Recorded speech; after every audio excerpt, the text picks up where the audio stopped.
ഞാൻ വളരെ സന്തോഷത്തോടു കൂടി ഈ ഒരു വീഡിയോ തുടങ്ങുകയാണ്. And as you all no, title കൊടുത്ത പോലെ സന്തോഷ് പണ്ഡിറ്റും ഞാനും ഒരു ഫ്ലോറിൽ തമ്മിൽ എന്ന് പറഞ്ഞാൽ 24-ൻ്റെ പ്രോഗ്രാമിനകത്ത് കഴിഞ്ഞ ദിവസം ഒരു ടോപ്പിക്ക് ഡിസ്കഷൻ ചെയ്യാൻ വേണ്ടി പ്രോഗ്രാം അറ്റൻഡ് ചെയ്തു.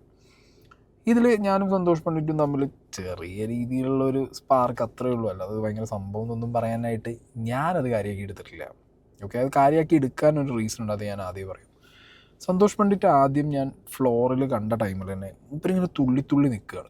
അപ്പം നമ്മൾ കാണുന്നൊരു സന്തോഷ് പണ്ഡിറ്റ് പണ്ടത്തെ ഒരു തുള്ളലുണ്ടല്ലോ, ഈ കോട്ടൊക്കെ ഇട്ടിട്ട് പണ്ടത്തെ ചാനൽ ചർച്ചയിൽ ആ മൂഡിൽ നിൽക്കുന്ന അങ്ങേര്. അപ്പം ഞാൻ ചെയ്യുന്നത് ഇങ്ങനെ ചാടി നിൽക്കുന്നത് കുറേ കാലത്തിന് ശേഷം ഇതേപോലെ ഒരു ഫ്ലോറിൽ വന്നപ്പോൾ അതിൻ്റെ എക്സൈറ്റ്മെൻറ്റ് കൊണ്ടായിരിക്കണം അങ്ങേര് അങ്ങനെ നിൽക്കുന്നുണ്ടായിരുന്നു. കുറച്ച് കഴിഞ്ഞ് നമ്മളോട് എൻട്രിക്ക് വേണ്ടിയിട്ട് ബാക്കിൽ പോയിട്ട്, സ്റ്റേജിൻ്റെ ബാക്കിൽ പോയിട്ട് നമ്മളെ വിളിക്കുമ്പോൾ വരാൻ പറഞ്ഞു. അപ്പോൾ എല്ലാവരും ബാക്കിൽ പോയി. ഇപ്പോൾ ഞാനുണ്ട്, നാദിറുണ്ട്, ഷൈൻ ടീച്ചറുണ്ട്, പിന്നെ ഒരു ഡോക്ടറുണ്ട്, ഇങ്ങേരുണ്ട്, മഞ്ജു ചേച്ചിയുണ്ട്, ഇത്ര പേരുണ്ട് നമ്മൾ.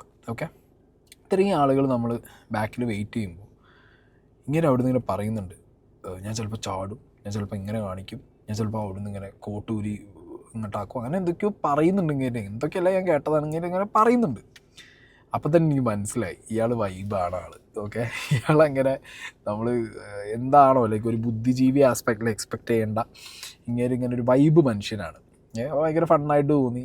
അങ്ങനെ ആ ഒരു മൂഡിലാണെന്ന് എനിക്ക് മനസ്സിലായി. വേറെ ആരും ആ ഫ്ലോറിൽ ആ മൂഡിലല്ല. എല്ലാവരും ഒരു കൈൻഡ് ഓഫ് ടെൻഷൻ, ഒരു കൈൻഡ് ഓഫ് ഇനി എന്ത് പറയും, ഇവിടെ എന്ത് ചോദ്യം, ആ ഒരു സാധനത്തിലിരിക്കുമ്പോൾ സന്തോഷ് പണ്ഡിറ്റ് മാത്രം കുറച്ച് നല്ല മൂഡിലിരിക്കുന്നുണ്ട്. അതായത് ഒരു കുറച്ചൊന്നും ഇങ്ങനെ എന്താ പൈസ മേടിച്ചിട്ടാണെങ്കിൽ വന്നിട്ടുള്ളത്. ഞാൻ കാശ് മേടിച്ചല്ല പോയത്. കാശ് എല്ലാവർക്കും കിട്ടുന്നതാണ് ആ ഫ്ലോറിൽ പോയാൽ. ഞാൻ എൻ്റെ എത്തിക്സാണ്, ഞാൻ ഇങ്ങനത്തെയൊക്കെ സോഷ്യൽ റെലവൻ്റ് ആയിട്ടുള്ള കാര്യങ്ങളിൽ ചർച്ചയ്ക്ക് ചെല്ലുമ്പോഴോ അല്ലെങ്കിൽ ഇൻ്റർവ്യൂസ് കൊടുക്കുന്ന സമയത്തോ ഞാൻ ഇന്നേ വരെ പൈസ മേടിച്ചിട്ടില്ല. എനിക്ക് ഓഫർ ചെയ്താലും വേണ്ടാന്ന് പറഞ്ഞിട്ട് ഞാൻ അങ്ങനെ പൈസ വാങ്ങാറില്ല, വാങ്ങിയിട്ടുമില്ല, ഇനി വാങ്ങാനും പോകുന്നില്ല. അപ്പോൾ ഇങ്ങനെ പൈസയ്ക്ക് മേടിച്ച് വന്നുകൊണ്ടായിരിക്കണം അതിൻ്റെ ഒരു പവർ കാണിക്കാമെന്ന് പറഞ്ഞിരിക്കുന്നുണ്ട്. ഇതാണെങ്കിലും പരിപാടി തുടങ്ങി, നമ്മൾ തമ്മിൽ കുറച്ച് ചെറിയൊരു ഒരസൽ വന്നു. ഓബിയസ്ലി എന്നെ നോക്കിയിട്ട് മൂന്നാം കിട ചാനൽ എന്നൊക്കെ പറയുമ്പോൾ എനിക്ക് ദേഷ്യം വരും. കാരണം എൻ്റെ ബേബി എനിക്ക് ഭയങ്കര ഇമ്പോർട്ടൻ്റ് ആണ്, മനസ്സിലായോ? അപ്പോൾ അതിനെ നോക്കിയിട്ട് മൂന്നാം കിട ചാനൽ എന്ന് പറയുമ്പോൾ അത് എന്ത് എത്തിക്സിൻ്റെ മുകളിൽ എങ്ങനെ പറയണമെന്നുള്ളൊരു ചോദ്യം നമ്മൾ ചോദിക്കണമല്ലോ തിരിച്ചില്ലെങ്കിൽ ഞാനല്ല. അപ്പോൾ അതൊക്കെ കഴിഞ്ഞ് ഞാൻ അങ്ങനെ വന്നപ്പോൾ വീട്ടിലെത്തി. വീട്ടുകാരിൽ സ്നേഹനോട് എല്ലാവരോടും പറഞ്ഞു ഇങ്ങനെയൊക്കെ വിഷയങ്ങളുണ്ട്, രസമാണ്, ഫണ്ണാണ് ആൾ. അത് കഴിഞ്ഞതിന് ശേഷം ഇങ്ങനെ ഞങ്ങൾ തമ്മിലൊരു വെർബൽ സ്പാറ്റ് കഴിഞ്ഞതിന് ശേഷം ഞാൻ അങ്ങേരെ അടുത്ത് പോയി, ചേട്ടാ അത് വീട് പോട്ടെ എന്നൊക്കെ പറയാം. അപ്പോഴത്തേക്കും അങ്ങേര് ഞാൻ അങ്ങനെ പറഞ്ഞു, ഞാൻ ഇങ്ങനെ പറഞ്ഞു എന്നൊക്കെ പറഞ്ഞിട്ട് അങ്ങേര് കുട്ടികളെ പോലെ ഒരു ഒഴിഞ്ഞു മാറലും അല്ലെങ്കിൽ ഇങ്ങനെയല്ല ഇങ്ങനെ സായി എന്നൊക്കെ പറഞ്ഞിട്ട് അങ്ങേര് ഇങ്ങനെ അവിടുന്ന് വേറൊരു കൈൻഡ് ഓഫ് ആറ്റിറ്റ്യൂഡ്. അപ്പോൾ ഞാൻ വിചാരിച്ചു പോട്ടെ, ഇതിപ്പോൾ നമ്മൾ പറഞ്ഞതിൽ എന്തെങ്കിലുമൊക്കെ വിഷമം തോന്നിയിട്ടാണെങ്കിലോ ഞാനത് ഒഴിവാക്കി. അവിടുന്ന് പിന്നെ മൂപ്പരോട് കൂടുതൽ സംസാരിക്കാൻ പോയില്ല. ഞാനും നാദറയും കൂടി ഫുഡ് കഴിക്കാൻ വേണ്ടി ഞങ്ങളിങ്ങോട്ട് പോന്നു. ഇതൊക്കെ കഴിഞ്ഞ് സോഷ്യൽ മീഡിയയിൽ അറിയാലോ അച്ചായൻ വിഷയമൊക്കെ കത്തിക്കൊണ്ട് നിൽക്കുമ്പോൾ കുറേ പേർക്കൊക്കെ ഞാൻ കഴിഞ്ഞ ദിവസം ഒരു പോസ്റ്റ് ഉണ്ട്, ഒരു ആക്ട്രസ് ഇട്ട പോസ്റ്റ്. സീക്രട്ട് ഏജൻറ്റ് ഒരു ഡിറ്റർജൻറ്റാണ്, പലരെയും വെളുപ്പിക്കാൻ വേണ്ടിയിട്ട് ഇപ്പോൾ സീക്രട്ട് ഏജൻറ്റിനെ ഉപയോഗിച്ചാൽ മതി എന്ന് പറഞ്ഞ പോലെ Santhosh Pandit versus secret agent എന്നുള്ള ഒരു പെർട്ടിക്കുലർ 24-ൽ വന്ന ടോപ്പിക്ക് ഈ ട്രോളന്മാരെ കോമഡി എന്താ വെച്ചെങ്കിൽ ഒരു പെർട്ടിക്കുലർ വ്യക്തിയെ അവർ ട്രോള് ചെയ്ത് അയാൾ ഇനി എത്ര നല്ലത് പറഞ്ഞാലും എത്ര രീതിയിലായാലും എന്തൊക്കെ കാര്യങ്ങൾ പുറത്ത് ലൈക്ക് നമ്മുടെ ഒരു പോസിറ്റീവ് സൈഡല്ല, അവർക്ക് നെഗറ്റീവിലാണ് ആ വ്യക്തിക്കെതിരെ ട്രാക്ഷൻ കയറുന്നുണ്ടെങ്കിൽ അയാൾ നെഗറ്റീവ് ഇടും. ഇത് ഞാനിവിടുത്തെ ട്രോൾ പേജുകളോട് കുറേ സംസാരിച്ചതാണ്. മക്കളെ, നിങ്ങൾ എന്നെ പോലെ തന്നെ കണ്ടൻറ്റ് ചെയ്യുന്ന അല്ലെങ്കിൽ നമ്മളെ പോലെ തന്നെ ബാക്കിയുള്ളവരുടെ കണ്ടൻറ്റ് വെച്ച് വീഡിയോ ചെയ്യുന്ന ആൾക്കാരാണ്, അതിന് അരി മേടിക്കുന്ന ആൾക്കാരാണ്. പക്ഷെ കുറച്ച് എത്തിക്സ് വേണ്ടേ? അതായത് നിങ്ങൾക്ക് എല്ലാം പിടിച്ചിട്ട് എന്ത് ചെയ്യരുത്, ഒരു മാനിപ്പുലേറ്റ് ചെയ്ത് നെഗറ്റീവ് സാധനത്തിൽ ഇട്ട് കൊടുക്കരുത്. ഞാനും സന്തോഷ് പണ്ഡിറ്റും തമ്മിൽ ഒരു സാധനം അതിനകത്ത് കാണുന്നിട്ടില്ല. അങ്ങോട്ടും ഇങ്ങോട്ടും ആ ചാനൽ ചർച്ചയിൽ ഇങ്ങനെ വർത്താനം നടന്നു. അതിൽ തന്നെ എന്നെ ഇഷ്ടപ്പെടുന്ന ഒരു സീക്രട്ട് പറഞ്ഞതാണ് ശരി എന്ന് പറയും. അച്ചായന ഈ ഒരു വിഷയം ഉള്ളതുകൊണ്ട് സന്തോഷിനൊന്ന് പൊക്കി എന്നാൽ സീക്രട്ട് ഏജൻ്റ് ഒന്ന് അടിച്ച് താഴെടാന്ന് പറയുന്നവർ അങ്ങനെയും ചെയ്യും. പിന്നെ കുറേ ട്രോൾ പേജുകളൊക്കെ കാശ് മേടിച്ച് PR വർക്ക് എടുത്ത് സീക്രട്ട് ഏജൻറ്റിനെ സന്തോഷ് തേച്ചു എന്ന് പറഞ്ഞ സാധനത്തിന് മുകളിൽ സാധനം ഇടുന്നുണ്ട്. പിന്നെ യൂഷ്വലി എൻ്റെ കണ്ടൻറ്റുകൾ നെഗറ്റീവ് കിട്ടാൻ മാത്രം റീച്ച് കിട്ടും എന്ന് പറയുന്ന കുറേ ട്രോൾ പേജുകളുണ്ട് ഇവിടെ. അവരെന്ത് ചെയ്തു, ഇത് കുറേ ട്രോളാക്കി. അങ്ങനെ ആളുകൾക്ക് ഇതിൻ്റെ ഒരു കംപ്ലീറ്റ് വേർഷൻ കാണാൻ പറ്റിയില്ല. ഓക്കെ, 24 ചാനലിൽ ആ ഒരു കംപ്ലീറ്റ് ചർച്ച കാണാൻ പറ്റിയിട്ടില്ല ആളുകൾക്ക് എന്നുള്ളത് എനിക്ക് അറിയാം. മോസ്റ്റ് മെജോറിറ്റി അത് കണ്ടിട്ടില്ല. ചുമ്മാ ഇത് കാണുമ്പോൾ ഓടി വരും, സന്തോഷ് പണ്ഡിറ്റ് നോക്കിയില്ല. ഞാനൊരു 4-5 ആൾക്കാരോട് ഇന്നലെ മുതൽ ചോദിക്കുന്നുണ്ട്, നിങ്ങൾ ആ കംപ്ലീറ്റ് കോൺവോ കണ്ടോ, കംപ്ലീറ്റ് പ്രോഗ്രാം കണ്ടോ? ഇല്ല. പിന്നെന്താ കണ്ടേ? ട്രോളാണ് കണ്ടേ. അല്ലെങ്കിൽ ഫേസ്ബുക്കിലൊരു പോസ്റ്റ് ആകണ്ടേ. അതൊക്കെ എന്താ പറയുക, ഭയങ്കര പ്രശ്നമുണ്ടോ നിങ്ങൾക്ക് ലൈഫിൽ മുന്നോട്ട്. ഒരു വിഷയത്തിനെക്കുറിച്ച്, ഒരു ഇൻസിഡൻറ്റിനെ കുറിച്ച്, ഒരു വ്യക്തിയെക്കുറിച്ച് കംപ്ലീറ്റ് ധാരണകൾ നിങ്ങളെ മൈൻഡിൽ കിട്ടാത്തടത്തോളം, അല്ലെങ്കിൽ നിങ്ങളിങ്ങനെ മാനിപ്പുലേറ്റഡ് ആയി പോയി കഴിഞ്ഞാൽ നിങ്ങൾക്ക് സോഷ്യൽ മീഡിയയിലെ സർവൈവൽ ഭയങ്കര, നിങ്ങളുടെ നോളജിനൊക്കെ അത് ബാധിക്കും. അപ്പോൾ മലയാളികൾ ദയവ് ചെയ്തിട്ട് എന്ത് ചെയ്യുക, ഒരു വിഷയം വരുമ്പോൾ അതിൽ ഇൻഡെപ്ത്ത് നോക്കുക. ഇല്ലെങ്കിൽ ഇൻഡെപ്ത്ത് നോക്കാൻ നിങ്ങളെ കൊണ്ട് പറ്റിയില്ല, നിങ്ങൾ വേറെ എന്തെങ്കിലും പോസ്റ്റിന് മാനിപ്പുലേറ്റഡ് ആയാൽ അത് പുറത്ത് പറയാതിരിക്കുക അറ്റ്ലീസ്റ്റ്. അല്ലെങ്കിൽ അത് വെച്ച് വേറൊരാളെ ഓഡിറ്റ് ചെയ്യാതിരിക്കുക എന്നുള്ളത് പഠിച്ചാൽ നല്ലത്. ഇതൊക്കെ ഞാൻ ചുമ്മാ നിങ്ങളുടെ എന്താ പറയുക, ഞാൻ ഉപദേശിച്ചു തരുന്നു എന്നല്ല, എൻ്റെ ഒരു എക്സ്പീരിയൻസ് വെച്ച് പറയുന്നതാണ്. കാരണം അത് നമുക്ക് പണി തരും ചില സാഹചര്യങ്ങളിൽ നമ്മൾ തിരിച്ച് ഓപ്പോസിറ്റുള്ള ആൾ ചോദ്യം ചോദിക്കുമ്പോൾ ഉത്തരം മുട്ടിപ്പോവും, അപ്പം കടന്ന് വേർക്കും നമ്മൾ. അപ്പോൾ ഞാനിത് കണ്ടൻ്റ് ആക്കാൻ ഉദ്ദേശിച്ചിരുന്നില്ല, ഞാനത് ആ ഫണ്ണിൽ അങ്ങനെ വിട്ടു. ട്രോൾ വന്നോട്ടെ, എന്ത് വിഷയം വേണമെങ്കിലും നടന്നോട്ടെ, അതൊക്കെ അതിൻ്റെ വഴിക്ക് ഞാൻ ആ സെൻസിലെടുത്ത് പോകുമ്പോൾ ഞാൻ നോക്കുമ്പോൾ സന്തോഷ് പണ്ഡിറ്റിൻ്റെ ഒരു വീഡിയോ ഉണ്ട്. തമ്മിൽ ഷോയുമായി ബന്ധപ്പെട്ട് സായി കൃഷ്ണയുമായുള്ള വിവാദത്തിൻ്റെ സത്യം. സന്തോഷ് പണ്ഡിറ്റ് ഈ സത്യം എന്നൊക്കെ പറയാൻ മാത്രം ഇതിനകത്ത് ആരോ നുണ പറഞ്ഞ പോലെ ഇങ്ങനെ പറയുന്നുണ്ട്. ഇങ്ങനെ കുറിച്ച് ആരും ഇതിനകത്ത് ഒരു നുണയും പറഞ്ഞതായിട്ട് എൻ്റെ അറിവില്ല.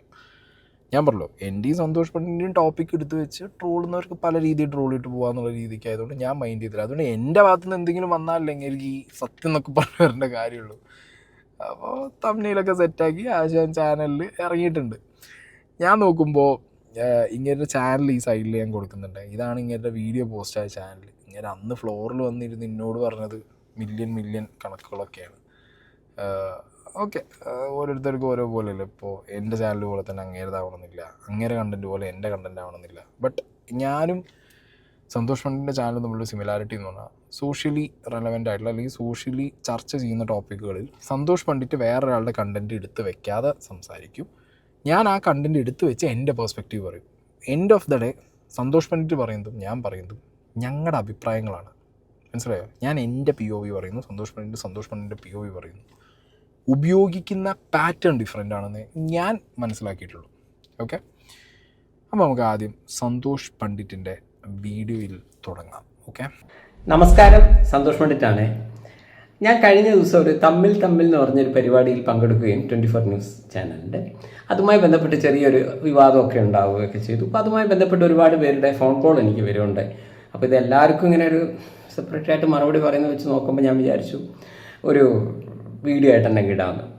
സംഭവിച്ച ഇതാണ്, ഞങ്ങളെ ഈ പരിപാടിയിൽ എന്നോടൊപ്പം അവിടെ ഒരുപാട് VIP കളായിട്ടുള്ള ആളുകളും എല്ലാവരും ഉണ്ടായിരുന്നു. അപ്പോൾ അതിൽ ഒരു സായി കൃഷ്ണ എന്ന് പറഞ്ഞൊരാൾ, എന്തൊരു യൂട്യൂബറാണെന്നാണ് പറയുന്നത്.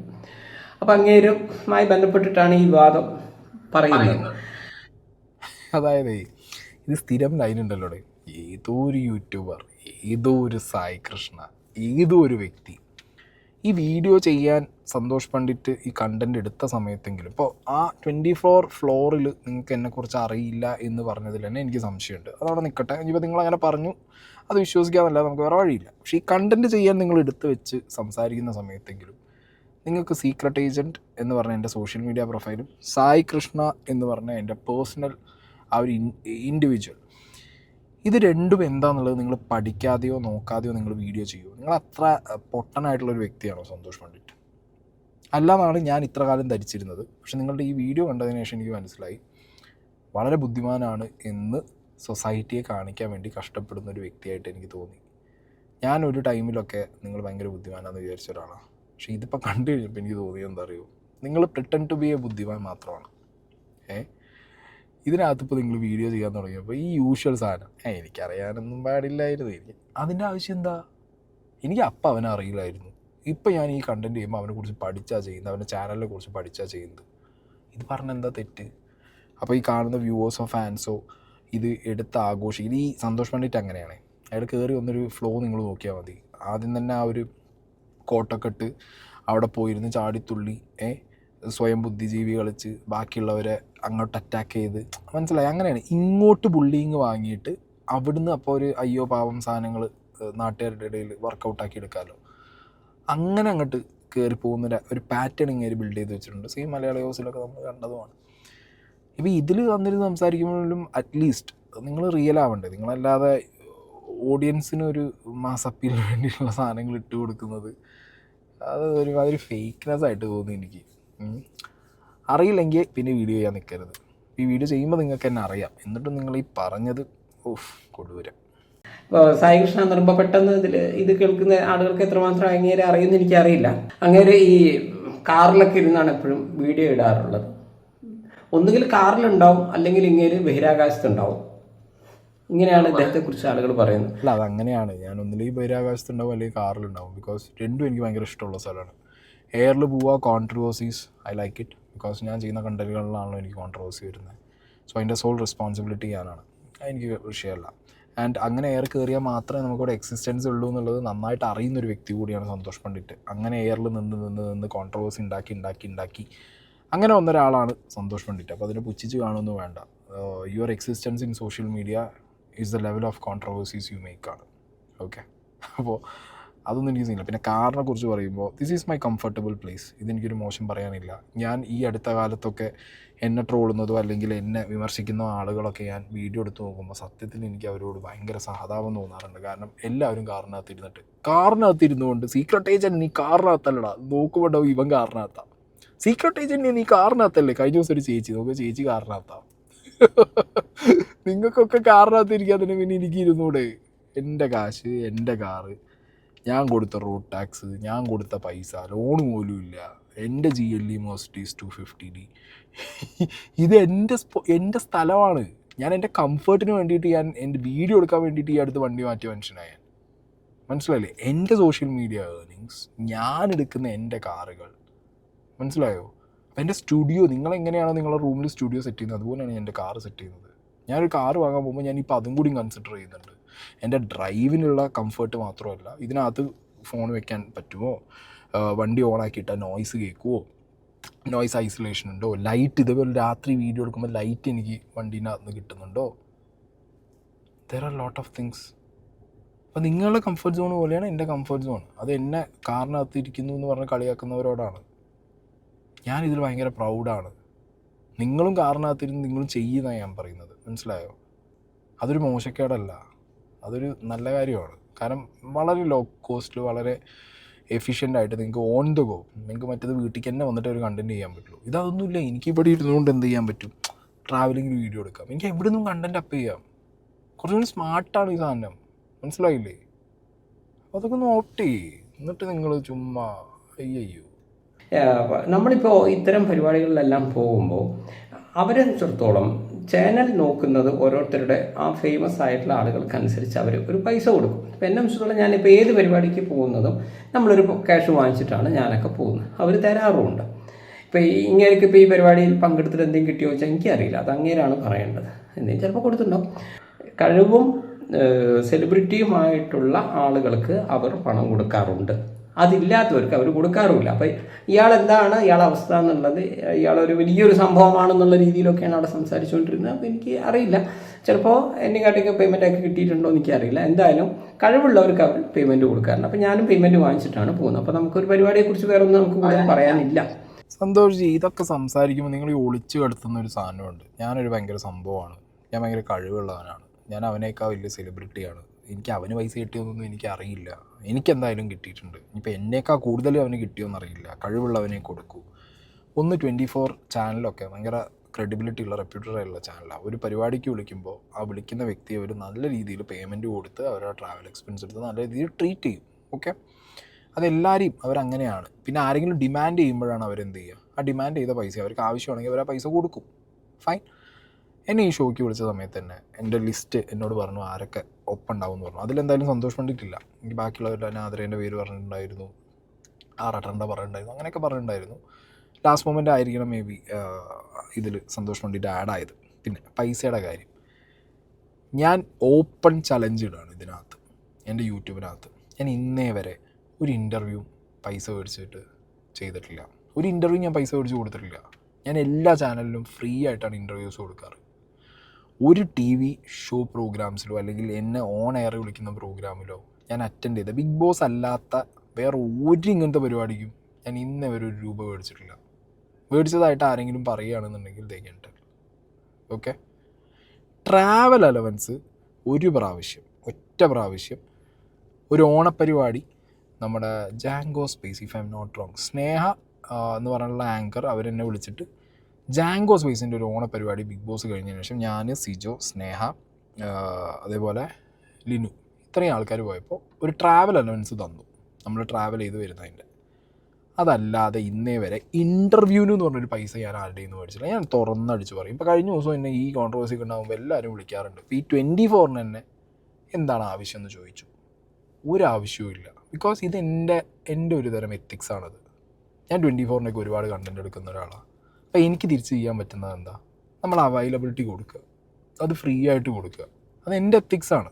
മനസ്സിലായി? ഒരാളെ നമ്മൾ എങ്ങനെ വിൽക്കണം എന്നുള്ളത് അത് ഡിപ്പെൻഡ്സ് അപ്പോൺ ഹിം. ഇപ്പോൾ സന്തോഷ് പണ്ഡിറ്റിനെ സംബന്ധിച്ചിടത്തോളം യൂട്യൂബ് റവന്യൂ ഒക്കെ കുറവായിരിക്കും, ഫേസ്ബുക്ക് റവന്യൂ കുറവായിരിക്കും. കാരണം അത്ര വ്യൂവർഷിപ്പ് ഉള്ളൂ ഇതിനകത്ത്. പിന്നെ ഇപ്പോൾ ഈ പറഞ്ഞ പോലെ സിനിമയൊന്നും അടുത്ത കാലത്ത് ഇറങ്ങിയത് ഓടിയാൽ തന്നെ അതിന് എത്രത്തോളം ഫണ്ട് വരുന്നുള്ളതിനെക്കുറിച്ച് നമുക്കൊരു ഏകദേശം ധാരണ ഉണ്ടാവുമല്ലോ. പിന്നെ ഇങ്ങേരുടെ ഒരു ഉപജീവന മാർഗ്ഗം എന്ന് പറഞ്ഞു കഴിഞ്ഞാൽ ഇതേപോലെ ഷോകളും പരിപാടികളൊക്കെ ആയതുകൊണ്ട്, അങ്ങനത്തെ ഒക്കെ പരിപാടികളായതുകൊണ്ട് അങ്ങനെ പൈസ മേടിക്കണം 100% മേടിച്ചിട്ട് വേണം അങ്ങനത്തെ പരിപാടിക്ക് പോകാൻ. എന്നെ സംബന്ധിച്ചിടത്തോളം തൽക്കാലം ഇപ്പം എനിക്ക് അതിൻ്റെ ആവശ്യമില്ല. ഞാൻ നേരത്തെ പറഞ്ഞ പോലെ എൻ്റെ എത്തിക്സാണ്. ഞാൻ ഇവരുടെയൊക്കെ കണ്ടൻറ് എടുക്കുന്നത് കൊണ്ട്, ഈ ചാനലുകളുടെയൊക്കെ കണ്ടൻറ് എടുക്കുന്നത് കൊണ്ട് എനിക്കത് വാങ്ങി ഇങ്ങനത്തെ പൈസ വാങ്ങി അവരുടെ പിന്നെയും ഞാൻ ഓൾറെഡി അവരുടെ കണ്ടൻറ് എടുക്കുക. അപ്പോൾ പിന്നെ എനിക്കതൊരു എക്സ്പ്ലോയിറ്റേഷൻ ആയിട്ട് തോന്നും. അപ്പോൾ ഞാൻ എൻ്റെ അവൈലബിലിറ്റി ഞാൻ ഫ്രീ ആക്കി കൊടുക്കുകയാണ് അവർക്ക്. ഓക്കെ. അപ്പോൾ അതുകൊണ്ട് 24 ന്യൂസിന് ഞാൻ പൈസ മേടിച്ചിട്ടില്ല. അതുകൊണ്ട് തന്നെ പൈസ മേടിക്കാത്തതുകൊണ്ട് എൻ്റെ കോളാണ്. ഞാൻ ഇപ്പോൾ ആ ഒരു ഷോയുടെ കുറേ സാധനങ്ങൾ അവരെനിക്ക് അയച്ചു തന്നു. എൻ്റെ ഇഷ്ടമാണ് അത് പ്രൊമോട്ട് ചെയ്യണോ വേണ്ടതുള്ളത്. കാരണം ഞാൻ പൈസ മേടിച്ചിട്ടൊന്നും പോയ പരിപാടിയല്ല. ഓക്കെ.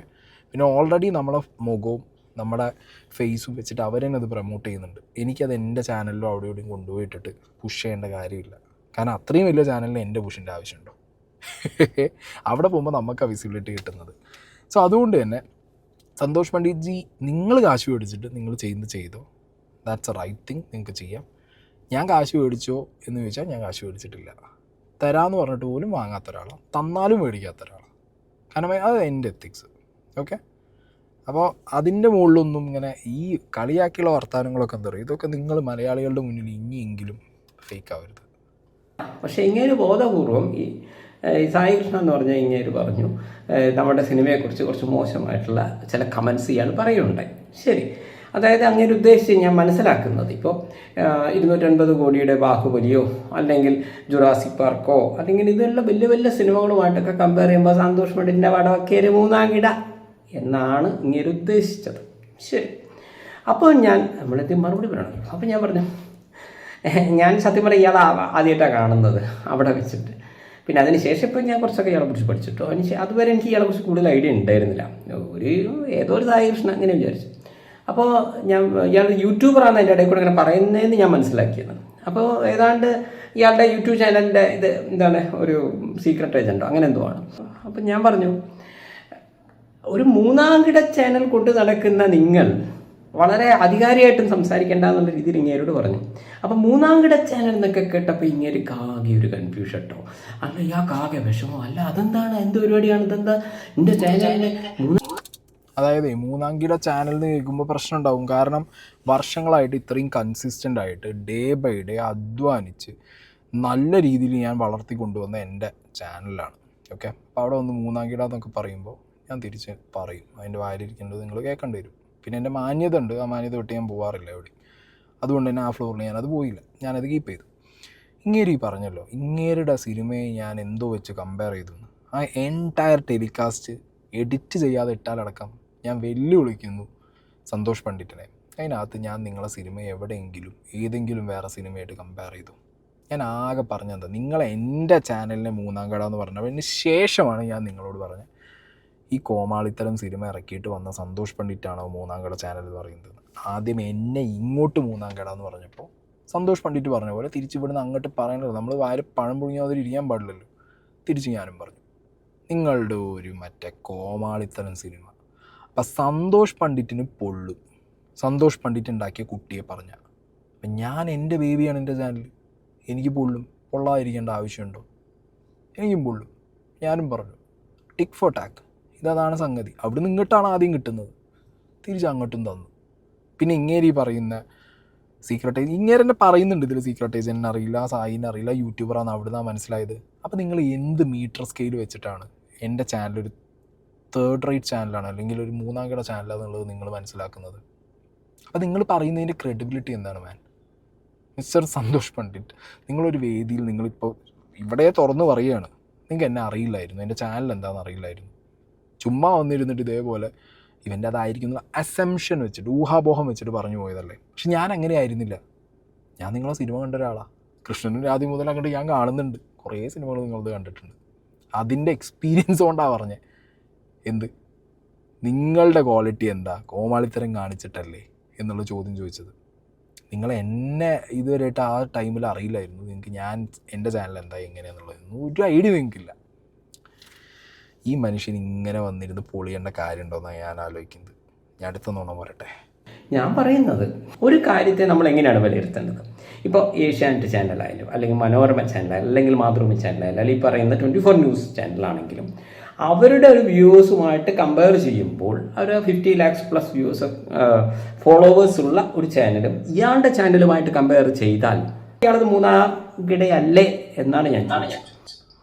വളച്ചൊടിക്കുക എന്നൊക്കെ പറഞ്ഞു കഴിഞ്ഞാൽ മലയാള ന്യൂസൊക്കെ നമ്മൾ കണ്ടതാ, ഇയാൾ പല ചർച്ചകളും നമ്മൾ കണ്ടതും കേട്ടതുവാ.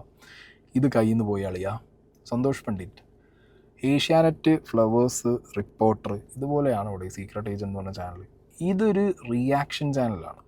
ഓൺ വോയിസിൽ നമ്മളുടെ പേഴ്സ്പെക്റ്റീവ് പ്രസൻറ്റ് ചെയ്യുന്ന ഒരു ചാനൽ. ഇതിനി നിങ്ങൾ മറ്റേ ചാനലുമായിട്ട് കമ്പയർ ചെയ്യുക. അപ്പം നിങ്ങളല്ലേ മാൻ കമ്പയർ ചെയ്യുന്നത്. ഞാൻ നിങ്ങളെ സിനിമ ബാഹുബലിയായിട്ട് കമ്പയർ ചെയ്തിട്ടില്ല, നിങ്ങൾ സ്വയം അത് കമ്പയർ ചെയ്തു. അതിനകത്ത് നിങ്ങളുടെ ഇൻസെക്യൂരിറ്റി ഉണ്ട്, നിങ്ങളുടെ കോംപ്ലക്സ് ഉണ്ട്, നിങ്ങൾക്കൊരു ഇൻഫ്യൂരിറ്റി കോംപ്ലക്സ് ഉണ്ട് അതിനകത്ത്. എൻ്റെ സിനിമ എന്ന് പറയുമ്പോഴത്തേക്ക് നിങ്ങൾക്ക് അതൊരു കോംപ്ലക്സ് മൂടിക്കാൻ പോകണേ. എനിക്ക് അങ്ങനെയല്ല. തേർഡ് റേറ്റ് ചാനലിൽ നിന്ന് വന്നിട്ട് വിളിക്കുന്ന സമയത്ത് എനിക്ക് പൊള്ളാൻ കാരണം എന്താ അറിയോ, ഇയാളിത് പറയാൻ ഇയാൾക്ക് എന്നെക്കുറിച്ചൊരു ഐഡിയ ഇല്ല, ഞാൻ എന്താ ചെയ്യുന്നതിനെ കുറിച്ചിട്ടൊരു ഐഡിയ ഇല്ല. ആ ഫ്ലോറിലേ എനിക്കത് മനസ്സിലായൊരു കാര്യമാണ്. ഇയാൾക്ക് ഞാൻ ആരാന്നേ അറിയില്ല. ഇങ്ങേർക്ക് മനസ്സിലായോ? എന്താണെന്നോ ആരാന്നോ അറിയാത്ത ചുമ്മാ ചാടിക്കറി ഒരു ക്ലിക്ക് ബൈറ്റിന് വേണ്ടി അലക്കിയാണ്. ഇപ്പം ഇതിൽ തന്നെ നിങ്ങൾ നോക്ക്, എങ്ങനെ കമ്പയർ ചെയ്യുമ്പോൾ. ഇനിയിപ്പോൾ നിങ്ങൾ റിയാക്ഷൻ ചാനലിൻ്റെ ലിസ്റ്റ് തന്നെ എടുക്ക്. കേരളത്തിൽ എന്നെപ്പോലെ റിയാക്ട് ചെയ്യുന്ന ചാനലുകളിൽ എനിക്കുള്ള സബ്സ്ക്രൈബേഴ്സും ഇവിടെയുള്ള ടോപ്പായിട്ടുള്ള റിയാക്ഷൻ ചാനലുകളും ഞാൻ എടുക്കാൻ പറഞ്ഞിട്ടോ, അല്ലാതെ ബാക്കി ലൈഫ് സ്റ്റൈൽ കോണ്ടൻറ്റ് അല്ലെങ്കിൽ ബാക്കി ക്രിയേറ്റേഴ്സ് അങ്ങനെയൊന്നുമല്ല, ഫുഡ് ബ്ലോഗേഴ്സ് ഇതൊന്നുമല്ല. റിയാക്ഷൻ ചാനൽ നീഷിനകത്തിരിക്കുന്ന ചാനലുകളുടെ ടോപ്പ് 5 എടുത്താൽ ഞാൻ അതിനകത്തുണ്ട്. മനസ്സിലായോ? അപ്പം നിങ്ങൾ എന്നെ കമ്പയർ ചെയ്യുന്നത് അവിടെയാണ്, അല്ലാതെ നിങ്ങളെന്നെ ഏഷ്യാനെറ്റോ റിപ്പോർട്ടറായിട്ട് കമ്പയർ ചെയ്ത് വലിയവനാക്കല്ലേ.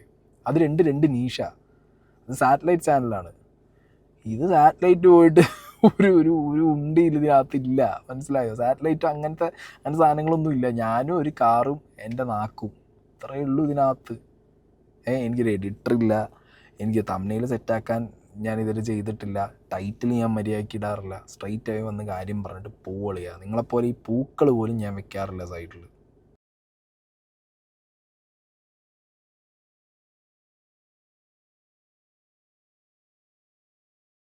കാരണം ഇയാൾ എൻ്റെ സിനിമയെ 250 കോടിയുള്ള സിനിമയുമായിട്ട് കമ്പയർ ചെയ്യുമ്പോൾ എനിക്ക് സ്വാഭാവികമായും ഇയാളുടെ ചാനലിൻ്റെയും മറ്റുള്ള വലിയ ചാനലായിട്ട് കമ്പയർ ചെയ്യാമല്ലോ. ഏത് കാര്യത്തിൻ്റെയും ഒരു ഇതെന്താണ്, നമ്മൾ അതിനെ എന്തുമായി കമ്പയർ ചെയ്യുന്നു. ഇയാൾ പ്രശ്നം? ഇയാൾക്ക് ഈഗോ ആണോ?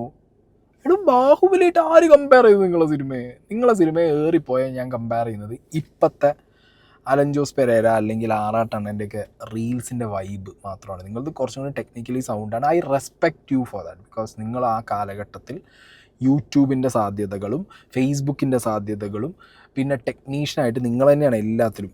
10 തല രാവണൻ എന്ന് പറഞ്ഞാൽ നിങ്ങൾ നിന്നതൊക്കെ ഞാൻ റെസ്പെക്റ്റ് ചെയ്യുന്നു. പക്ഷെ കാണിച്ച കോമാളിത്തരം ഈ സബ്സ്റ്റാൻഡേർഡ് സാധനമാണ്. മനസ്സിലായോ? ഇപ്പം നമ്മൾ ഈ റീലിൽ കാണുന്ന ആറാട്ടണ്ണൻ, അലൻ ജോസ് പെരേര യൂണിവേഴ്സ് ഐറ്റംസ് ആണ് നിങ്ങളെ സിനിമയെ കാണിച്ചത്, അല്ല ജിത്തു ജോസഫിൻ്റെ ബ്രില്യൻസ് അല്ല ആ സിനിമ. അപ്പോൾ അങ്ങനെയുള്ള സമയത്ത് നിങ്ങൾക്ക് ഉള്ളിൽ കോംപ്ലക്സ് ഉണ്ടോ? നിങ്ങൾ ബാഹുബലി അല്ല എടുത്തതെന്നുള്ളത്. മാൻ, നിങ്ങൾ ഇത്ര കോംപ്ലക്സ് ഒക്കെ ഉള്ള ഒരാളായിരുന്നു ഈ പോക്കുള്ളത്. ഒരു 3 വർഷമൊക്കെ ആയിട്ടുള്ളൂ ഇയാളുടെ ഒരു ചാനലും ഇയാളൊന്ന് എസ്റ്റാബ്ലിഷ് ആയിട്ട്. അതായത് ഒരു പ്രമുഖ നടനുമായിട്ട് അയാളുടെ സിനിമയെക്കുറിച്ച് വളരെ മോശം റിവ്യൂ ഇട്ടു. അപ്പോൾ ഇയാൾ 3 തവണ 4 തവണ ഇട്ടു, മാക്സിമം ചൊറിഞ്ഞു. അപ്പോൾ അദ്ദേഹം ഇയാളുടെ ഫോൺ വിളിക്കുകയോ എന്തോ ചെയ്തപ്പോൾ ഇയാൾ എന്ത് ചെയ്തു, ഈ മൊബൈൽ റെക്കോർഡ് ചെയ്തു. അപ്പോൾ ആ നടൻ ചോദിക്കുന്നുണ്ട്, നീ ഇത് റെക്കോർഡ് ചെയ്യുന്നുണ്ടോ? ഇല്ല ബ്രോ, ഞാൻ ചെയ്യുന്നില്ല പറയും. അവിടെ കളവാണ്, ആത്മാർത്ഥത. അപ്പോൾ എന്നിട്ട് ഇയാൾ പറയുന്ന, ഇയാൾ തന്തയ്ക്ക് വിളിക്കുക എന്തൊക്കെയാണ് പറയും, എന്താട്ടെ ഇയാൾ എന്തൊക്കെയോ പറയുന്നുണ്ട്. അപ്പോൾ ഇത് കൃത്യമായി ഇദ്ദേഹം റെക്കോർഡ് ചെയ്ത് നാട്ടുകാരെ കേൾപ്പിച്ച് അവിടെ അന്ന് മുതലാണ് ഇയാളുടെ ഒന്നാം കിട ചാനൽ എന്ന് ഇയാൾ വിളിക്കുന്ന ഇയാളുടെ ചാനലിൻ്റെ തുടക്കം. എന്തുവാണ് ഇത്? ഇയാളെ പിന്നെ ശരിക്കും പഠിച്ചിട്ടില്ലേ? എന്നെ വർഷങ്ങളായിട്ട് കാണുന്ന എൻ്റെ സബ്സ്ക്രൈബേഴ്സ് ഇതിന് ഉത്തരം പറയണം. ഓക്കെ, ഉണ്ണിമൂന്തൻ ഇഷ്യൂ എനിക്കൊരു വിസിബിലിറ്റി തന്നിട്ടുണ്ട്, ഇല്ലയെന്ന് ഞാൻ പറയുന്നില്ല. ആ വിസിബിലിറ്റി കാരണം എൻ്റെ ചാനലിൽ ഒരുപാട് പോസിറ്റീവ് നെഗറ്റീവ്സ് ഉണ്ടായിട്ടുണ്ട്. ഇപ്പോൾ ഉണ്ണിയായിട്ട് എനിക്കൊരു പ്രശ്നവും ഇല്ല. പിന്നെ ഇയാൾ ഈ പറയുന്ന പോലെ 4-5 വീഡിയോ ഞാൻ അതിന് റിവ്യൂ ഒന്നും ഇട്ടിട്ടില്ല. ഒരു റിവ്യൂ ഇട്ടു, പിന്നെ അത് പ്രശ്നമായി. അതിനുശേഷം ഞാൻ എൻ്റെ ഭാഗം കറക്റ്റ് ആളുകളിലേക്ക് എത്തിക്കാൻ 1-2 വീഡിയോനകത്ത് കൃത്യമായ കാര്യങ്ങൾ പറഞ്ഞു. ഓക്കെ, അത് ഞാൻ മതമോ ജാതിയോ ദൈവത്തിലോ വിശ്വാസമില്ലാത്ത ഒരാളായതുകൊണ്ട് ഞാൻ ആ ഒരു ആസ്പെക്റ്റിലാണ് ആ വീഡിയോ ഇട്ടെന്നുള്ളത് എല്ലാവർക്കും അറിയാം. പിന്നെ ആ വിഷയം മൊത്തം ഇവിടെ എക്സ്പ്ലെയിൻ ചെയ്ത് തീർത്ത കാര്യമാണ്. 3 വർഷമായിട്ട് എൻ്റെ ചാനൽ ഉണ്ടായിട്ടുള്ളൂ. ആ 3 വർഷത്തെ ചാനൽ സന്തോഷ് പണ്ഡിറ്റ് ഇത്രയും വർഷങ്ങളോട് ഉണ്ടാക്കിയ വിസിബിലിറ്റി 3 കൊല്ലം കൊണ്ട് ഒരാൾക്ക് ഉണ്ടാക്കാൻ പറ്റിയെന്നുണ്ടെങ്കിൽ, നിങ്ങൾ മലയാളി ഹൗസ് പോയി, ഞാൻ ബിഗ് ബോസ് പോയി, നിങ്ങൾക്ക് സോഷ്യൽ മീഡിയയിൽ നിന്ന് വിസിബിലിറ്റി കിട്ടി, സിനിമ എടുത്തിട്ട് എനിക്ക് വീഡിയോ ഇട്ടിട്ട് വിസിബിലിറ്റി കിട്ടി. 3 വർഷം കൊണ്ട് ഞാൻ ഇവിടെ എത്തി നിൽക്കുന്നതിൽ ഐ എം വെരി പ്രൗഡ് മാൻ. ഇവിടെ 10 കൊല്ലവും 13 കൊല്ലവും കഷ്ടപ്പെട്ടിട്ടും ഒരാൾക്ക് കിട്ടാത്ത വിസിബിലിറ്റിയും റീച്ചും 3 വർഷം കൊണ്ട് ഞാൻ ഉണ്ടാക്കിയിട്ടുണ്ടെങ്കിൽ ദാറ്റ്സ് മൈ കൺസിസ്റ്റൻസി. ഞാൻ അത്ര പറയാം, എൻ്റെ കൺസിസ്റ്റൻസിയാണത്. എന്തൊരു വിഷയത്തിലും നമ്മൾ കൺസിസ്റ്റൻ്റ് ആണ്, എസ്പെഷ്യലി യൂട്യൂബിൽ. അത് ഞാൻ കീപ്പ് ചെയ്തു, ഞാൻ സക്സസ് ആണ്. മനസ്സിലായോ? അപ്പോൾ എൻ്റെ സക്സസ്ഫുൾ ആയിട്ടുള്ള ബേബി എൻ്റെ ചാനലിന് 3-ാം കിട എന്ന് പറയുമ്പോൾ എനിക്ക് പൊള്ളൂലടി. പിന്നെ ഇതുപോലെ ഒന്നും അറ്റവും മൂലവും മാത്രം നോക്കി ഞാൻ എങ്ങനെ ഫേമസ് ആയി, അല്ലെങ്കിൽ ഒരു ഉണ്ണിമുന്തൻ ഇഷ്യൂ മാത്രമാണ് സീക്രട്ട് ഏജൻറ് എന്നൊക്കെയുള്ള അങ്ങനത്തെയൊക്കെ ധാരണ വെച്ച് വരുമ്പോൾ ഇതൊക്കെ ഒരു മാസ് ക്രൗഡിന്, ഇപ്പോൾ സീക്രട്ട് ഏജൻറ്റിന് എതിരായിട്ട് ഒരുപാട് പേരുണ്ട്, സീക്രട്ട് ഏജൻറ്റ് ഇഷ്ടപ്പെടാത്ത ഒരുപാട് പേരുണ്ട്. അതിൻ്റെ അളവാണ് കൂടുതൽ.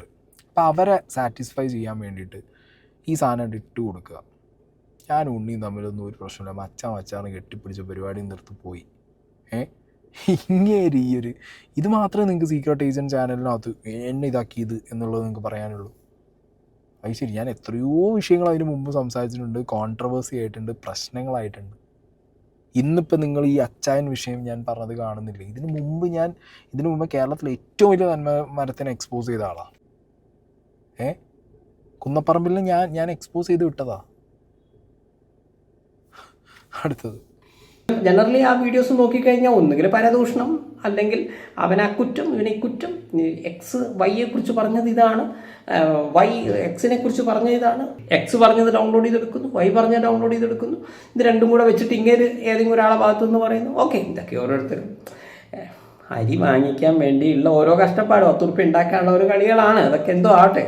നമ്മളെ വിഷയം ഇയാൾ ഏത് വിഷയം തിരഞ്ഞെടുത്തു, ഇയാൾ കാറിലിരുന്നിട്ടാണോ അല്ലെങ്കിൽ റോക്കറ്റിലിരുന്നിട്ടാണോ ഇയാൾ അഭിപ്രായം പറയുന്നതെന്നുള്ള ഒന്നുമല്ല നമ്മളെ വിഷയം. ഇങ്ങനെയുള്ള ഒരാൾ സന്തോഷ് പണ്ഡിറ്റിനെ വിമർശിക്കാൻ ഇയാൾക്ക് എന്ത് യോഗ്യതയുള്ളതെന്ന് മാത്രമേ ഞാൻ ഇവിടെ ആലോചിക്കുന്നുള്ളൂ. സന്തോഷ് പണ്ഡിറ്റ് ആരെ ദൈവം വിമർശിക്കാൻ പാടില്ലേ? സന്തോഷ് പണ്ഡിറ്റ് വേറെന്തോ ഇല്ല യൂണിവേഴ്സിൽ നിന്ന് അന്യഗ്രഹ ജീവിയാണോ? എൻ്റെ ഈ ക്വാളിഫിക്കേഷൻ മതി, എൻ്റെ ഈ ചാനൽ മതി. ഇനിയിപ്പോൾ അതൊന്നും ഇല്ലെങ്കിലും തന്നെ വിമർശിക്കാൻ വലിയ പാടൊന്നുമില്ല. എന്നെ വിമർശിക്കാൻ, തന്നെ വിമർശിക്കാൻ, ആരാണ് വിമർശിക്കുക ഇവിടെ? ആരാ വിമർശനത്തിന് അതീതരായിട്ടുള്ളത്? അത് ശരി, ഇങ്ങനെ ഞാൻ പറഞ്ഞ ബേസിക് ഈഗോ ആണ് ഇയാൾക്ക്. ഇയാളാണ് ഏറ്റവും ബുദ്ധിമാൻ, നന്മമരം, ഇയാളെ വിമർശിക്കരുത്. കൊള്ളാലോ കളി. സന്തോഷ് ജി, ഇതിൽ വിമർശിക്കുന്നതിൻ്റെ വിഷയമോ കാര്യങ്ങളൊന്നുമല്ല. നിങ്ങളുടെ ഈ ഈഗോ ആസ്പെക്റ്റ് നിങ്ങൾ ആദ്യം മനസ്സിൽ നിന്നെടുത്ത് കളയണം. മനുഷ്യന്മാർക്ക് ആദ്യം പോകേണ്ടത് ആ സാധനമാണ്, മൈൻഡിൽ നിന്ന് പോകേണ്ടത്. പിന്നെ ഞാൻ ഏത് രീതിയിൽ റവന്യൂ ഉണ്ടാക്കുന്നു, ഓക്കെ, അരി മേടിക്കുന്നു. ആ അരി മേടിക്കുന്നതിൽ ഇന്നേ വരെ പ്രൗഡല്ലാതെ എനിക്ക് തോന്നിയിട്ടില്ല. അപ്പം നിങ്ങൾ സോഷ്യൽ മീഡിയയിൽ ഈ വീഡിയോസൊക്കെ ഇട്ടിട്ട് നിങ്ങൾ മോണിറ്റൈസേഷൻ ഓഫാക്കി വെച്ചിട്ടാണോ വീഡിയോസ് ചെയ്യാറ്? ആണെങ്കിൽ നിങ്ങൾ ആണെന്ന് പറയട്ടോ. പിന്നെ നിങ്ങൾ പറയും അപ്പോൾ ഞാൻ ചാരിറ്റി ചെയ്യുന്നില്ല എന്നുള്ളത്. ചാരിറ്റി ആളുകളെ കാണിച്ച് അല്ലെങ്കിൽ 10 ആളെ കാട്ടി ചെയ്യുന്ന ചാരിറ്റി പോൺ എന്ന് പറഞ്ഞുള്ള വിഷയങ്ങളൊക്കെ മലയാളികൾക്ക് ഏറെക്കുറെ അറിയുന്നതാണ്. അതുകൊണ്ട് നിങ്ങൾ ആ സൈഡിലേക്കൊന്നും പോകില്ല, നിങ്ങൾ എന്തോ ചെയ്തിട്ട് പോകും. അതൊക്കെ ഞാൻ ഭയങ്കര റെസ്പെക്റ്റ് ചെയ്യുന്നുണ്ട്. നിങ്ങൾ ചെയ്യേണ്ടത് നിങ്ങൾ ചെയ്യണം. നിങ്ങളെ കയ്യിൽ നിന്ന് എടുത്ത് നിങ്ങളുടെ ഇതിൽ റവന്യൂ എടുത്ത് ചെയ്യണമെങ്കിൽ you have to do it. I respect you that. Like അതിന് ഞാൻ നിങ്ങളെ ഭയങ്കരമായിട്ട് റെസ്പെക്റ്റ് ചെയ്യുന്നുണ്ട്. ഇതിനകത്ത് നിങ്ങൾ പറഞ്ഞ എക്സിനെ വൈനെ കൊടുന്നു അഭിപ്രായമല്ലേ പറയുന്നത്. എക്സ് കൊടുന്നാൽ എന്താ, വൈ കൊടുന്നാൽ എന്താ? അഭിപ്രായം പറയുന്നു. നിന്നെപ്പോലെ തന്നെ അഭിപ്രായം പറഞ്ഞു പോകുന്ന ഒരാളാണ് ഞാൻ. മനസ്സിലായോ? ഞാനൊക്കെ എപ്പോഴും നോക്കിച്ചാൽ എന്നെക്കാട്ടും വിദ്യാഭ്യാസവും എന്നെക്കാട്ടിയും സംസ്കാരവും എന്നെക്കാട്ടിയും കഴിവുള്ള ആളുകളെ സത്യം പറഞ്ഞാൽ എനിക്ക് പേടിയാണെന്ന് വേണമെങ്കിൽ പറയാം. കാരണം നമ്മളെക്കാട്ടും വിവരമുള്ള ഒരാളോട് സംസാരിക്കുമ്പോൾ നമ്മൾ വളരെ ശ്രദ്ധിക്കണം. കാരണം IQ ലെവൽ ഇവർക്ക് കൂടുതലായിരിക്കും. വിദ്യാഭ്യാസം ഉള്ളവൻ്റെ ഏറ്റവും വലിയ കാര്യമാണ് അവർക്ക് IQ കൂടുതലായിരിക്കും. അതേപോലെ തന്നെയാണ് വളരെ സിമ്പിളായിട്ടും വളരെ വിനയത്തോടെയൊക്കെ സംസാരിക്കുമ്പോൾ നമ്മൾ എന്ത് ചെയ്യണം, അവരെക്കാൾ മോശമെല്ലാം വരുത്തണമല്ലോ, ഇങ്ങനെ വരും. അതേസമയം നമ്മളെ താഴെയുള്ള ആൾക്കാരോടാണെങ്കിൽ ഒറ്റ ഡയലോഗ് മതി, തീർന്നു. കാരണം അവർക്ക് അടുത്തത് അങ്ങോട്ട് പറയാനുള്ള ലെവലൊന്നും ഇല്ല. അതിനൊരു ജനറൽ നോളജ്, അതിനുള്ളൊരു അറിവ്, അല്ലെങ്കിൽ അവനോ പറയുന്ന കാര്യങ്ങൾ അത്യാവശ്യം വിവരമുള്ളൊരു മനുഷ്യൻ എന്താണ് ചെയ്യുക, ഡോക്യുമെൻറ്റ്സും എവിഡൻസും വെച്ചേ സംസാരിക്കുള്ളൂ. അപ്പോൾ അങ്ങനെ ഡോക്യുമെൻറ്റ്സ് എവിഡൻസ് ഒക്കെ വെച്ച് സംസാരിക്കുന്ന ഒരു മനുഷ്യനോട് നമ്മൾ അങ്ങോട്ട് പോയിട്ട് അധികം ചൊറിഞ്ഞു കഴിഞ്ഞാൽ അയാൾ അടുത്ത ഡോക്യുമെൻറ്റ്സ് ഇങ്ങോട്ട് എടുക്കും, പരിപാടി തീർന്നു, ഇത്രയേ ഉള്ളൂ. മറ്റവനാണെങ്കിൽ, അപ്പോൾ എന്നെ സംബന്ധിച്ചിടത്തോളം ഈ പരിപാടികളിലെല്ലാം മുമ്പ് മുൻകാലങ്ങളിൽ ചില മിമിക്രിക്കാർ അല്ലെങ്കിൽ ഇപ്പോൾ ഇതേപോലുള്ള ആളുകൾ എന്നൊക്കെ പറയുമ്പോൾ ഞാൻ ഇവരെ കാണുന്നത് എങ്ങനെയാണെന്ന് വെച്ച് കഴിഞ്ഞാൽ, ആ കുറുക്കൻ, ഈ പെരിച്ചാഴി, പൂച്ച, ഇങ്ങനെയുള്ള എലി, ഇതിനെയൊക്കെ കാണുന്ന പോലെ എനിക്ക് തോന്നുള്ളൂ. കാരണം വെച്ചാൽ എൻ്റെ താഴെയുള്ള ആളുകളാണ്. അല്ലാണ്ട് ഇവർക്ക് ഒരു കാര്യത്തിന് സന്തോഷം കൊണ്ടിട്ട് മുകളിൽ നിൽക്കാനുള്ള ലെവലില്ല, ഇത് ഇവർ പ്രൂവ് ചെയ്തിട്ടില്ല. അതുകൊണ്ട് എനിക്ക് ആ ഒരു ധൈര്യത്തിലാണ് ഞാൻ ഇവരോട് സംസാരിക്കുന്നത്.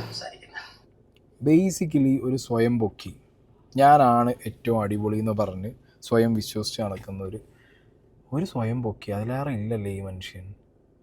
ഈ മിമിക്രിക്കാർ എന്നൊക്കെ പറയുമ്പോൾ മൂപ്പർക്ക് എന്തോ പരമപുച്ഛം പരിഹാസം. മൂപ്പര് അന്ന് ആ സിനിമ എടുത്ത് അവിടെ പോയിരിക്കുമ്പോൾ അങ്ങേരേക്കാൾ കൂടുതൽ എക്സ്പീരിയൻസ് സിനിമയിലുള്ള, അങ്ങേരേക്കാൾ കൂടുതൽ ഷോസ് ചെയ്ത ആളുകളാണ് ഓപ്പോസിറ്റ് ഇരുന്നത്. അപ്പോൾ അവർ മിമിക്രിക്കാരെന്നുള്ള രീതിക്ക് മാത്രം കണ്ട് അങ്ങോട്ട് കളിയാക്കി. അതെന്താ, നിങ്ങൾക്ക് അന്ന് കിട്ടിയത് സഹതാപമാണ്. നാട്ടുകാരുടെ ബാക്കിയുള്ളവരോടുള്ളൊരു ദേഷ്യവും നിങ്ങളോടുള്ളൊരു സഹതാപവും ഇന്നും നിങ്ങൾക്ക് കിട്ടുന്നതാണ്. എന്നോടുള്ള ദേഷ്യവും നിങ്ങളോടുള്ള സഹതാപവും അതിന് കൂടുതലില്ല. നിങ്ങൾ സന്തോഷ് പണ്ഡിറ്റ് പ്ലീസ്. അതുപോലെ നിങ്ങളൊരു ഷോയ്ക്ക് പോകുമ്പോൾ അപ്പുറത്തുള്ള പുലിയാണോ ആനയോ നിങ്ങളെങ്ങനെ മനസ്സിലാക്കും? എൻ്റെ എഡ്യൂക്കേഷൻ വെച്ചിട്ടോ. അങ്ങനെയാണെങ്കിൽ എൻ്റെ നിങ്ങളുടെ എഡ്യൂക്കേഷൻ നമുക്ക് എടുത്തു വെച്ച് നോക്കാമല്ലോ. ഈക്വലായിരിക്കും രണ്ടുപേരും. പിന്നെ എഡ്യൂക്കേഷൻ ആണോ എല്ലാത്തിനും ഉള്ളത്? നോ, എക്സ്പീരിയൻസ് ആണ്. മനസ്സിലായോ? നമ്മളുടെ സോഷ്യൽ ലൈഫിൽ അല്ലെങ്കിൽ നമ്മളുടെ ഡേ ടു ഡേ ലൈഫിൽ എക്സ്പീരിയൻസ് ചെയ്യുന്ന കാര്യങ്ങളിൽ നിന്ന് പഠിച്ച് അതിൽ നിന്ന് ഉണ്ടാക്കുന്ന മെച്യൂരിറ്റിയാണ് ഇത്. നിങ്ങൾ സ്വയം ഞാൻ രാജാവാന്ന് വിചാരിക്കുന്നു, ഓപ്പോസിറ്റുള്ള ആളെ എന്താണെന്ന് പോലും അറിയാതെ അങ്ങോട്ട് തിരിച്ച് നിങ്ങളൊരു അസംഷനിലെത്തുന്നു. ഞാൻ അങ്ങോട്ട് തിരിച്ച് വർത്താനം പറഞ്ഞപ്പോൾ ആ ഫ്ലോറിൽ ഞാൻ കണ്ട സന്തോഷ് പണ്ഡിറ്റ് ഇങ്ങനെയൊന്നും അല്ല. നിങ്ങൾ ലിറ്ററലി ഇരുന്നു പോയിരുന്നു മനുഷ്യ. ഇപ്പം ഇന്നോടുള്ളൊരു ഹെയ്റ്റ് കൊണ്ട് നാട്ടുകാർക്ക് അത് മനസ്സിലാവുന്നില്ല, അല്ലെങ്കിൽ ഇവിടുത്തെ ട്രോൾ പേജുകൾ അടിച്ച അടികൊണ്ട്, അല്ലെങ്കിൽ അവർ മാനിപ്പുലേറ്റ് ചെയ്തതുകൊണ്ട്. അവർക്ക് സീക്രട്ട് ഏജൻറ്റ് എന്ന് പറഞ്ഞ ഒരാളെ ഒരു കോമാളിയാക്കി കാണിക്കണമെന്ന് കുറേ പേര് തീരുമാനിച്ചു. കുറേ പേര് പൈസ കൊടുത്തു. ഈ അച്ചായം വിഷയം നടക്കുമ്പോൾ അതിൻ്റെ ഹെയ്റ്റ് കയറി വന്നു. കുറേ പേര് എന്നോട് ഇങ്ങോട്ട് വന്ന് പറഞ്ഞത്, അപ്പം നിങ്ങളെപ്പോലെ ഞാൻ പൊക്കി പറയുന്നില്ല, ഞങ്ങളിങ്ങനെ സന്തോഷ് പണ്ഡിറ്റ് ഇരുന്നൊരു സമയം കണ്ടിട്ടില്ല എന്ന്. നിങ്ങൾക്ക് എന്തെങ്കിലും ഉത്തരം പറയണ്ടായിരുന്നു. ഇല്ലെങ്കിൽ ഞാൻ ഇനി റെഡി കേട്ടോ. നമുക്ക് വേണമെന്നുണ്ടെങ്കിൽ അങ്ങോട്ടും ഇങ്ങോട്ടും ഒരു 1-on-1, എൻ്റെ ചാനലോ നിങ്ങളെ ചാനലോ, പുറത്തുനിന്നൊരു ചാനലും വേണ്ട, നിങ്ങളെ ചാനലും എൻ്റെ ചാനലും 2 ക്യാമറ ഓണാക്കി വെച്ചിട്ട് നമുക്ക് സംസാരിക്കാം. പല വിഷയങ്ങളും നമുക്ക് സംസാരിക്കാം. മനസ്സിലായോ? ഹെൽത്തി ആയിട്ട് പോകാം, ഒരു വിഷയമില്ല. അങ്ങനെയൊക്കെ സംസാരിക്കാമല്ലോ നമുക്ക്. അപ്പോൾ നിങ്ങൾക്ക് ഞാൻ എന്താണെന്നും നിങ്ങൾക്ക് നിങ്ങളെന്താണെന്നുള്ളതൊക്കെ നിങ്ങൾക്ക് മനസ്സിലാക്കാൻ പറ്റും. പക്ക വേസ്റ്റുകളായിട്ട് ഒരു മെസ്സേജ് ഇവർ മറ്റുള്ളവർക്ക് കൊടുക്കാനില്ല. വെറുതെ പരദൂഷണോ അല്ലെങ്കിൽ ചിലരുടെ ഇതിൽ കണ്ടില്ലെങ്കിൽ ഇന്ന നടി മറ്റേ നടൻ്റെ കൂടെയാണോ താമസം, ഇന്ന നടി ഗർഭിണിയാണോ, അതിൻ്റെ തമ്പ് തന്നെ അങ്ങനെയായിരിക്കും. യഥാർത്ഥത്തിൽ അതിൻ്റെ കണ്ടൻറ്റിൽ അങ്ങനെയൊന്നും ഉണ്ടാവില്ല, അല്ലെങ്കിൽ ചെറിയ രീതിയിലേക്കും. പക്ഷേ അപ്പോൾ ഒരു കേസിലേക്ക് പോകരുത് നിർത്തി, പക്ഷേ അതിൻ്റെ ഉള്ളിൽ 2 നടന്മാർ തമ്മിത്തല്ല് എന്നൊക്കെ പറഞ്ഞിട്ടായിരിക്കും തമ്പുണ്ടാവുക. അങ്ങനെ നമ്മളെ എങ്ങനെയെങ്കിലും ഇതൊന്ന് ക്ലിക്ക് ചെയ്യിപ്പിച്ച് അതിലെ പരസ്യം കാണിപ്പിച്ച് ഇവർ പൈസ ഉണ്ടാക്കുക എന്നുള്ളതാണ്. അപ്പോൾ ഇത്തരം ആളുകളുടെ എണ്ണം കേരളത്തിൽ ഓരോ ദിവസം കഴിഞ്ഞിട്ടും കൂടി വരികയാണ്. ഇത് കുറയ്ക്കണം എന്നുണ്ടെങ്കിൽ യൂട്യൂബും ഫേസ്ബുക്കും പരമാവധി ഇത്തരം ആളുകൾക്ക് പൈസ കൊടുക്കാതെ നോക്കണം. അല്ലെങ്കിൽ ഇതിൻ്റെ ക്രൈറ്റീരിയ, ഞാൻ ഉദ്ദേശിച്ച ഒരു പുതിയ ചാനൽ തുടങ്ങുമ്പോൾ അതിൻ്റെ ക്രൈറ്റീരിയ എന്ന് പറഞ്ഞാൽ ഇത്ര കോടി വ്യൂസ് ഉണ്ടെങ്കിൽ അത് മോണിറ്റൈസ് ആവുള്ളൂ എന്ന് പറഞ്ഞാൽ തന്നെ കുറേ ചവറുകൾ അങ്ങ് ഒഴിഞ്ഞു കിട്ടും. അതേപോലെ ഇപ്പോൾ എൻ്റെ മൊബൈൽ നമ്പർ ഇതാണ് 99 477 25 911 9947725911. ഞാൻ ഈ നമ്പർ എന്തുകൊണ്ട് കൊടുക്കുന്നു? എനിക്ക് ആത്മാർത്ഥമുള്ളതുകൊണ്ടാണ് കൊടുക്കുന്നത്. കാരണം ചില ആളുകളുമായി സംവദിക്കുന്നു. അതേസമയം സായികൃഷ്ണൻ ഇന്നേ വരെ അയാളുടെ മൊബൈൽ നമ്പർ ആളുകൾക്ക് കൊടുത്തിട്ടില്ല. ഒരു മെസ്സേജിന് പോലും അയാൾ മറുപടി അധികം കൊടുത്തിട്ടില്ല. നിങ്ങൾക്ക് നോക്കിയാൽ അറിയാം, നിങ്ങൾ സമയം കിട്ടിയ അയാളുടെ ഇതൊക്കെ എടുത്ത് നോക്കിയാൽ അറിയാൻ പറ്റും. കാരണം നമുക്ക് ആത്മാർത്ഥത വേണമല്ലോ. നമ്മൾ ആളുകളുമായി സംവദിക്കണം. ഇപ്പം ഒരു 1000 മെസ്സേജൊക്കെ വരികയാണെങ്കിൽ ഒരു 10 മെസ്സേജ് നിങ്ങൾ മറുപടി കൊടുക്കാമല്ലോ, ഏറ്റവും ചുരുങ്ങിയ പക്ഷം. അപ്പം ആ ഒരു ആത്മാർത്ഥത നമുക്ക് വേണമെങ്കിൽ കാണിക്കാം. ഞാൻ എല്ലാ മെസ്സേജും വായിച്ചിട്ടാണ് ഞാൻ കിടക്കാറ്. എല്ലാ കമൻസിലൂടെയും ഞാൻ പോയി നോക്കാറുണ്ട്. എനിക്കത് മതി. നിങ്ങൾ ഈ കാലഘട്ടത്തേക്ക് കയറി വാ മനുഷ്യ. നിങ്ങളിപ്പോഴും ഈ നമ്പർ കൊടുത്തിട്ട് നാട്ടുകാരെ കൊണ്ട് നിങ്ങൾ വിളിപ്പിക്കുന്ന കാലഘട്ടത്തിൽ നിൽക്കല്ലേ. ജെനുവിനിറ്റി എന്ന് പറഞ്ഞാൽ ഒരു നമ്പർ കൊടുക്കുന്നതാണോ? അല്ലെങ്കിൽ റെസ്പോൺസിബിലിറ്റി എന്ന് പറഞ്ഞാൽ നമ്പർ കൊടുത്ത് തീർന്നോ? ഇല്ല. ഞാൻ കുറച്ചും കൂടി ഈസി ആയിട്ടാണ് കാര്യങ്ങൾ ചെയ്യുന്നത്. നിങ്ങളെപ്പോലെ കോംപ്ലിക്കേറ്റഡ് ആക്കുന്നില്ല. നമുക്ക് ടെക്നോളജീസ് ഉണ്ട്, അത് വെച്ച് ഞാൻ ചെയ്യും. നിങ്ങൾ പഴയ കാലത്ത് സമയത്തൊക്കെ ഇരുന്നിട്ട് ഞാൻ നമ്പർ കൊടുത്തില്ല എന്നൊക്കെ പറയുമ്പോൾ നാട്ടിൽ നിങ്ങളെ കളിയാക്കില്ലേ? പക്ഷെ ഇങ്ങേക്ക് ഞാൻ മനസ്സിലാക്കിയിട്ട് ഇങ്ങേക്ക് തീരെ ആത്മാർത്ഥത ഇല്ല എന്നുള്ളതാണ്. കാരണം അയാൾ പങ്കെടുത്ത പരിപാടിയുടെ ഒരു പോസ്റ്റ് പോലും അയാളുടെ ഫേസ്ബുക്കിൽ അയാൾ ഇട്ടിട്ടില്ല. ഇഷ്ടപ്പെടുന്നു. ഇവിടെ എല്ലാവർക്കും എന്താണ്, നിങ്ങളുടെ അടക്കമുള്ള എല്ലാ യൂട്യൂബർമാരും നിർബന്ധമായി അവരുടെ മൊബൈൽ, എൻ്റെ മനുഷ്യ, ഫേസ്ബുക്കും യൂട്യൂബൊക്കെ ടു സ്റ്റെപ്പ് വെരിഫിക്കേഷൻ ഓതൻറ്റിക്കേഷനൊക്കെ വെച്ചിട്ടുണ്ട്. ഓക്കെ, അതൊക്കെ വെച്ചിട്ടുള്ളതെന്ന് പറഞ്ഞു കഴിഞ്ഞാൽ പൈസ വാങ്ങി മോണിറ്റൈസേഷൻ ചെയ്യുന്നവർക്കൊക്കെ അവരുടെ എല്ലാ ഡീറ്റെയിൽസും യൂട്യൂബിൻ്റെ കയ്യിലും മറ്റേയുടെ കയ്യിലൊക്കെ ഉണ്ട്. പോലീസ് കേസ് കൊടുത്താൽ എന്തെങ്കിലും വിഷയം ഉണ്ടായി കഴിഞ്ഞാൽ അത് അങ്ങനെ എടുത്ത് കൊടുക്കും. നമ്മളുടെ അഡ്രസ്സും നമ്മുടെ ID കാർഡും നമ്മുടെ നമ്പറൊക്കെ കൊടുക്കും. കമൻറ്റ് സെക്ഷനകത്ത് വരുന്ന ഈ പറഞ്ഞ ക്രിയേറ്റേഴ്സ് അല്ലാത്ത just view watch and go ഇങ്ങനത്തെ ആളുകൾക്കൊന്നും ഇതിൻ്റെ ഒന്നും ആവശ്യമില്ല. അത് എല്ലാ സോഷ്യൽ മീഡിയ പ്ലാറ്റ്ഫോംസും അങ്ങനെ തന്നെയാണ്. ഭാവിയിൽ മാറ്റം വന്നാൽ വരും, അത്രേ ഉള്ളൂ. പിന്നെ ഇയാൾ ഈ പറഞ്ഞ പോലെ എൻ്റെ റെസ്പോൺസിബിലിറ്റി എന്ന് പറഞ്ഞാൽ 24-ൻ്റെ ഷെയർ ചെയ്യുന്നതാണോ? നിങ്ങൾ കാശ് മേടിച്ചുകൊണ്ട് നിങ്ങൾക്ക് ഷെയർ ചെയ്യേണ്ട അവസ്ഥ വന്നു. They will push you. എനിക്ക് 24-ന്ന് ഈ സാധനങ്ങളൊക്കെ അയച്ചു വന്നു, തംബ്നെയിൽ അയച്ചു വന്നു, ഇതിൻ്റെ പ്രൊമോ അയച്ചു വന്നു. ഞാൻ കാശ് വാങ്ങാത്തതുകൊണ്ട് എനിക്കിത് പുഷ് ചെയ്യേണ്ട കാര്യമില്ല. എൻ്റെ കോളാണ്, ഞാൻ പുഷ് ചെയ്യണോ വേണ്ടതെന്നുള്ളത്. And I have the confidence. എൻ്റെ മുഖം കണ്ടു കഴിഞ്ഞാൽ 10 ആൾ കയറി കാണും. ആ കോൺഫിഡൻസ് എനിക്കുണ്ട്. പിന്നെ കാശ് വാങ്ങാത്തതുകൊണ്ട് കമ്മിറ്റ്മെൻ്റ് ഇല്ല. എൻ്റെ കമ്മിറ്റ്മെൻറ്റ് അവരോടെന്ന് പറയുന്നത് അവരുടെ കണ്ടന്റ് ഞാൻ എടുക്കാറുണ്ട്. അപ്പോൾ ഫ്രീ ആയിട്ട് ഞാൻ അവർക്കൊരു ഷോ ചെയ്ത് കൊടുത്തു. അവരുടെ ഷോ ഞാൻ അറ്റൻഡ് ചെയ്തു, ഇനി ഫ്യൂച്ചറിൽ അറ്റൻഡ് ചെയ്തു. That's my commitment. മനസ്സിലായോ? അല്ലാതെ അതെടുത്തിട്ട് ഷെയർ പൈസ മേടിച്ചാൽ ചെയ്യേണ്ടി വരും, അത് ചെയ്യുക. മനസ്സിലായോ? അപ്പോൾ അതിന് പിന്നെ വന്നിരുന്നിട്ട് നീ ചെയ്തില്ലേ, അത് കമ്മിറ്റ്മെൻറ്റ് എപ്പോഴാണ് വരുന്നത്? കാശ് മേടിക്കുമ്പോഴാണ്. സന്തോഷ് പണ്ഡിറ്റ് ഈ ഇൻ്റർവ്യൂസിനൊക്കെ ഇരുന്ന് കുറ്റം പറയുന്നുണ്ടായിരുന്നു സന്തോഷ് പണ്ഡിറ്റ്. ഇൻ്റർവ്യൂ ചാനലുകളിലൊക്കെ ഫ്രീ ആയിട്ടൊന്നുമില്ലല്ലോ നിങ്ങൾ കയറി കൊടുക്കുന്നത്. പൈസ കൊടുത്ത് നിങ്ങൾ ഇൻ്റർവ്യൂവിന് പോയിരിക്കും, അവർ നിങ്ങളെ മിൽക്ക് ചെയ്യും ഇല്ലേ? പിന്നെ അവരെന്തിനാണ് നിങ്ങൾ കുറ്റം പറയുന്നത്? നിങ്ങളെ എക്സിസ്റ്റൻസ് ഇപ്പോൾ അവിടെ നിൽക്കാൻ കാരണം എന്താ അറിയോ? ഇവിടുത്തെ ട്രോൾ മീം റിയാക്ഷൻ ചാനലുകൾ തന്നെയാണ്. നിങ്ങൾക്ക് ഒറ്റയ്ക്കുള്ള കോർ ഓഡിയൻസ് അല്ല എന്നുള്ളത് നിങ്ങൾ തിരിച്ചറിയുക. നിങ്ങളുടെ സിനിമകളെ എടുത്ത് വെച്ച് ട്രോളി ഊക്കി വിട്ട ഒരു വലിയൊരു മാസ് മെജോറിറ്റി സൊസൈറ്റി ഇവിടെ ഉണ്ട്. ഇപ്പോഴത്തെ ന്യൂജൻ കിഡ്സിന്, ജെൻസി കിഡ്സിന് ചിലപ്പോൾ നിങ്ങളൊരു ബുദ്ധിജീവിയായിട്ട് തോന്നുന്ന രീതിയിൽ നിങ്ങൾ മാറിയത് അത് ഈ അടുത്ത കാലങ്ങളിലാണ്. അത് നിങ്ങൾ ചെയ്ത കുറച്ച് നന്മ പ്രവർത്തി, ചാരിറ്റി കാര്യങ്ങൾ, ഐ ആക്സെപ്റ്റ് ദാറ്റ്. അത് നിങ്ങൾ മുന്നോട്ട് ഇനിയും തുടർന്ന് പോയിക്കോ. യു ആർ നോട്ട് ലൈക്ക് അച്ചായൻ. നിങ്ങൾ കുറച്ചും കൂടി ആ കാര്യത്തിൽ ക്ലാസ്സാണ്. പക്ഷേ സ്വയം പൊക്കിത്തരം ഇങ്ങനത്തെ പരിപാടികളൊക്കെ നിങ്ങൾക്ക് എന്താ പറയുക, നിങ്ങൾക്ക് വീണ്ടും ആ കോമാളി ഇമേജ് തരും. അത് എക്സ്പോസ് ആവാതെ നിങ്ങൾ ശ്രദ്ധിക്കുക. എൻ്റെ മുന്നിൽ എന്തായാലും എക്സ്പോസ് ആയിപ്പോയി. വേറെ എവിടെ ഇത് എക്സ്പോസ് ആവാതിരിക്കാൻ സന്തോഷ് പണ്ഡിറ്റ് ശ്രദ്ധിക്കുക.